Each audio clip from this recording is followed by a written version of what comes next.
আমরা চট্টগ্রামের সকল মাননীয় সংসদ সদস্যগণ এখানে আছেন।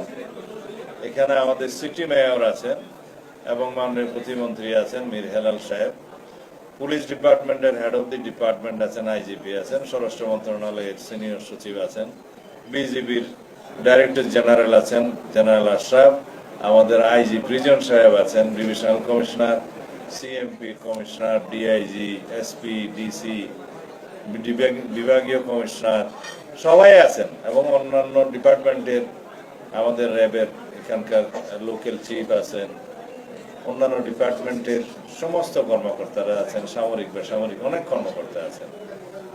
এটা একটা হাইয়েস্ট লেভেল মিটিং চট্টগ্রামের।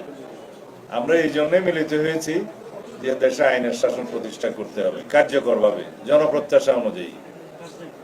সুতরাং এখানে সন্ত্রাসীদের অভয়ারণ্য যেখানেই থাকুক নির্মূল করতে হবে।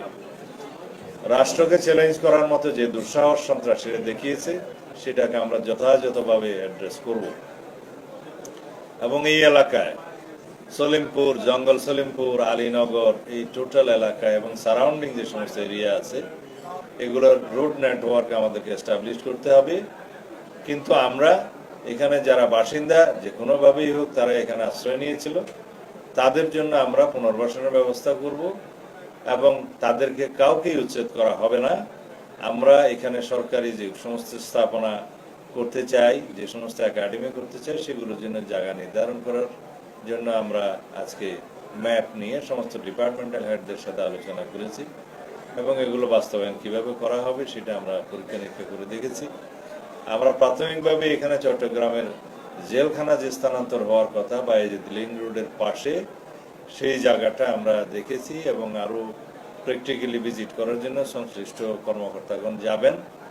এখানে কাউকে ডিস্টার্ব করা হবে না, কোনো বসতি উচ্ছেদ করা হবে না, কিন্তু আমরা এই কারাগারের স্থানটা আমরা আগে নিজেদের দখলে নিয়ে কারা অধিদপ্তর, আইজি প্রিজন তার দখলে নিয়ে পরবর্তী উন্নয়নের ব্যবস্থাটা আমরা করব।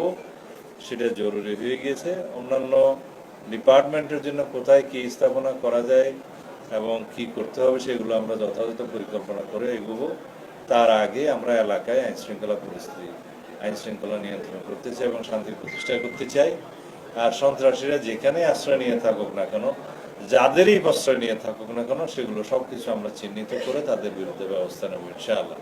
আপনারা সবাই সহযোগিতা করবেন, কারণ গণমাধ্যমের বন্ধুরা যদি আপনারা সহযোগিতা করেন, ইনফরমেশন দেন যথাযথ প্রক্রিয়ায়, তাহলে আমাদের আইন শৃঙ্খলা বাহিনীর জন্য সেটা খুব বেশি সহায়ক হবে।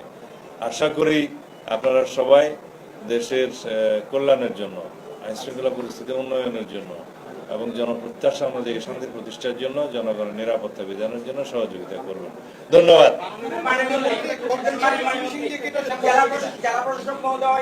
দুদিন আগে একটা গণমাধ্যমে বলেছেন তারা নিজস্ব বাহিনী নিয়ে, সেটা পুলিশ বাহিনীর মধ্যে একটা প্রতিক্রিয়া তৈরি করছে।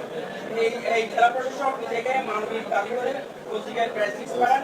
আসলে সরকার মানবিক না, একজন ডিসি মানবিক। এই বিষয়টা জানতে চাই, পুলিশ বাহিনী সেটা চাই আমরা তো কোনো তফাৎ নাই, আমরা প্রশ্নই বুঝি নাই। জেলা প্রশাসন, পুলিশ প্রশাসন সবাই সরকারের অঙ্গ এবং সরকারের পক্ষে সরকারের নির্দেশনা বাস্তবায়ন করে, এখানে কোনো ব্যবধান নাই।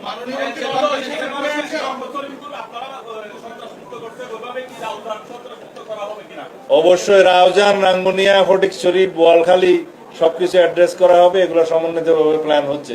এগুলো রাষ্ট্রের বাইরে নাকি? খালাস, নেক্সট।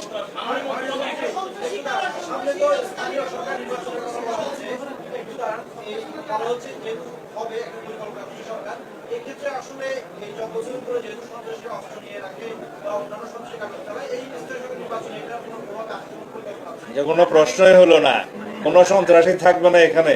আর স্থানীয় সরকার নির্বাচন এটা সারা দেশে হবে যেভাবে হয়, এটার সাথে জঙ্গল সলিমপুরের কোনো সম্পর্ক নেই।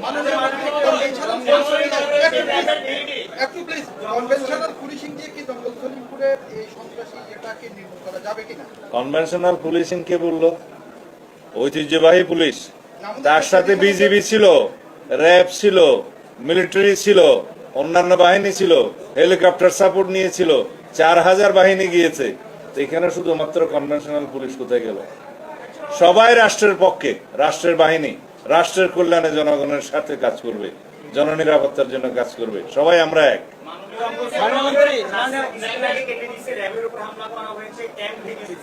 এই যে আপনারা নিয়ন্ত্রণে নেওয়ার পর সন্ত্রাসী বাহিনীদেরকে সেখান থেকে প্রতিশোধ করার পর এই যে কার্যক্রমটা সেটা এখনো বলছে তাদের এখানে অবাধ বিচরণ, তাদের আপনি বলছেন তালিকা হয়েছে, সেই সন্ত্রাসীদের তালিকা থাকে এখনো পর্যন্ত তাদের বিরুদ্ধে কি ধরনের ব্যবস্থা গ্রহণ করতে চান এবং ভবিষ্যতে তারা এই ধরনের সাহস যদি দেখায় সেক্ষেত্রে আইন শৃঙ্খলা বাহিনীর অবস্থান এবং তাদের সক্ষমতা নিয়ে কিন্তু প্রশ্ন থেকে যাচ্ছে। এবং প্রধান নাম তারা এটা না করলে কি স্বরাষ্ট্রমন্ত্রী এখানে আসতো? তারা এটা দুঃসাহস দেখিয়েছে বলেই তো আজকে এখানে সমস্ত চট্টগ্রামের এবং রাষ্ট্রের সমস্ত শীর্ষ কর্মকর্তারা এসছে। আমরা রাষ্ট্রীয় বাহিনীকে যারা চ্যালেঞ্জ করার মতো, হামলা করার মতো দুঃসাহস দেখিয়েছে, তাদের আশ্রয়স্থল কোথায় দেখতে চাই এবং তাদের সর্বশেষ আস্তানাও আমরা নির্মূল করব।